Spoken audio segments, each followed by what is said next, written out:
પશુપાલકના વાડામાં બાંધેલા બકરા કોઈ અજાણ્યા તસ્કરોએ રાત્રિના સમય દરમિયાન 15 બકરા બકરી તેમજ 5 નાના બચ્ચા ચોરી જે બકરા ચોરનાર અજાણ્યા શખ્સોએ ગામથી થોડે દૂર બકરાના 2 બચ્ચાના રસ્તામાં મારી અને ફેંકી દઈ બકરા ચોરનાર અજાણ્યા શખ્સો બીજા બકરા લઈને ફરાર થઈ જતા પશુપાલકોમાં રોષ ભભૂકી ઉઠ્યો છે।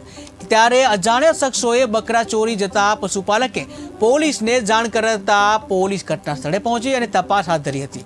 બકરાના પશુપાલનથી મારા પરિવારનું ગુજરાન ચાલતું હતું, ત્યારે બકરા ચોરાઈ જતા મારું ગુજરાન છીનવાઈ ગયું છે। ત્યારે પશુપાલકે સરકાર પાસે વળતરની સહાય તેમજ અજાણ્યા શખ્સોને શોધી કાયદેસરની કાર્યવાહી કરવાની માંગ પશુપાલકે કરી હતી। તો અમીરગઢમાં બકરા ચોરાવાની ઘટના બની છે કે જ્યાં અમીરગઢ તાલુકામાં આ જૂની સરોત્રી ગોળિયા ગામનો બનાવ છે કે જ્યાં બકરા ચોરીની ઘટના બની છે, જ્યાં અજાણ્યા શખ્સોએ 20 જેટલા જે બકરા ચોરી જતા અજાણ્યા શખ્સો વિરુદ્ધ જે ફરિયાદ નોંધાવવામાં આવી છે। આ બકરાથી આ વ્યક્તિ પોતાના પરિવારનું ગુજરાન ચલાવી રહ્યો હતો અને જ્યારે આ બકરા જે તસ્કરો ચોરી જતા એનું ગુજરાન છીનવાઈ ગયું છે, ત્યારે સરકાર પાસે વળતરની માંગણી અને આરોપીને પકડી કડકમાં કડક કાર્યવાહી કરવાની માંગ કરવામાં આવી છે।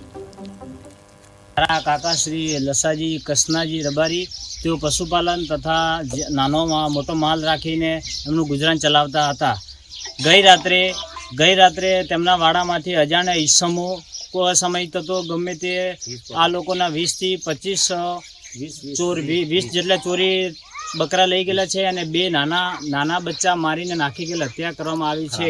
તો સરકાર શ્રી અમીરગઢ પોલીસ સ્ટેશન, મામલતદાર, વહીવટીતંત્ર આ સર્વેને અમારી ન્યાયની માંગણી છે। આ ભાઈનું ગુજરાન ચલાવતા એ ગુજરાનનો પાયો તૂટી ભાગ્યો છે અને બને ત્યાં સુધી આર્થિક સહાય આપો અને ન્યાય આપવા તંત્રને વિનંતી છે। બકરા રાતે ચોરાઈ ગયા, મેં સવારમાં જોયા, મારું ગુજરાન બકરા ઉપર હતું, આ ઉપર કરવું સરકાર એને વિનંતી કરે। પોલીસ પાર્ટીને અરજી આપી છે, પોલીસ પાર્ટી તાત્કાલિક એની વિનંતી કરી મને આપે।